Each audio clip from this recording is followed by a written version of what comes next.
The tycoons of social media have to stop pretending that they're friendly nerd gods building a better world and admit they're just tobacco farmers in t-shirts, selling an addictive product to children. Because let's face it, checking your likes is the new smoking. Philip Morris just wanted your lungs. The App Store wants your soul. There are 2 billion people, more than 2 billion people on Facebook. That's more than the number, it's about the number of notional followers of Christianity. People check their phones 150 times a day, the millennial sort of audience. And so if you think about it, from the moment you wake up, it's like you're jacked in to this environment. And thoughts start streaming into your head, designed by a few technology companies.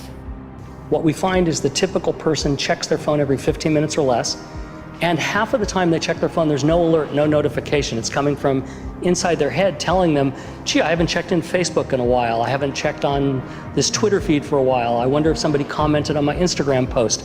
That then generates cortisol, and it starts to make you anxious, and eventually your goal is to get rid of that anxiety, so you check in.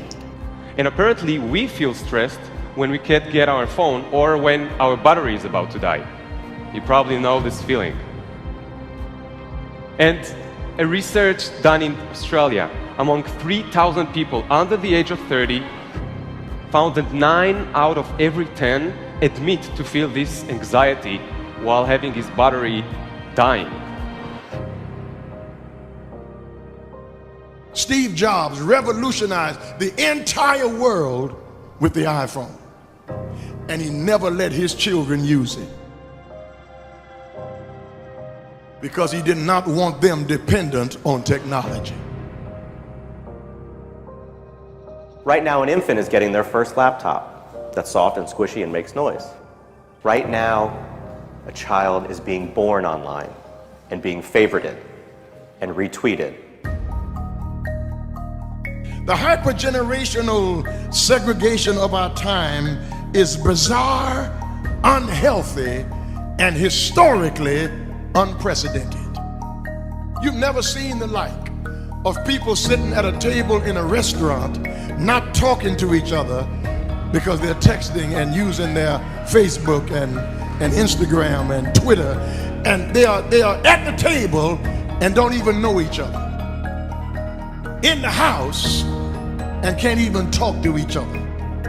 And the pressure that's on us to be like everybody else is so great that everybody tries to live like they're in a reality show. As a culture, we don't have enough in common anymore. And that's because the internet, which was supposed to unite the world, has become too adept at serving us personalized content. Do you know what I saw on Yahoo's front page this morning? No, you don't, because mine isn't the same as yours. People get news feeds now that just spit back customized stories based on what we've clicked on in the past. We are great consumers, but poor producers. We will buy what we can't afford with money that we don't have to impress people we don't even know, trying to be like everybody else. Get off of Facebook and put your face in a book. Right now, a teenager is photoshopping their selfie because as a society, we're telling them they're not good enough. Right now, influencers encourage narcissism without knowing the breadth and depth of their impact on their audiences. Right now, 40,000 spectators are in an Olympic football arena watching a competitive esports competition because this is this generation's football match. There's always this narrative that technology is neutral and it's up to us to choose how we use it. This is just not true. Technology is not neutral. It's not neutral. They want you to use it in particular ways and for long periods of time because that's how they make their money.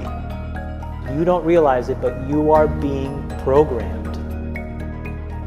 It was unintentional, but now you got to decide how much you're willing to give up, how much of your intellectual independence. If you feed the beast, that beast will destroy you. If you push back on it, we have a chance to control it and rein it in. And it is a point in time where people need to hard break from some of these tools and the things that you rely on.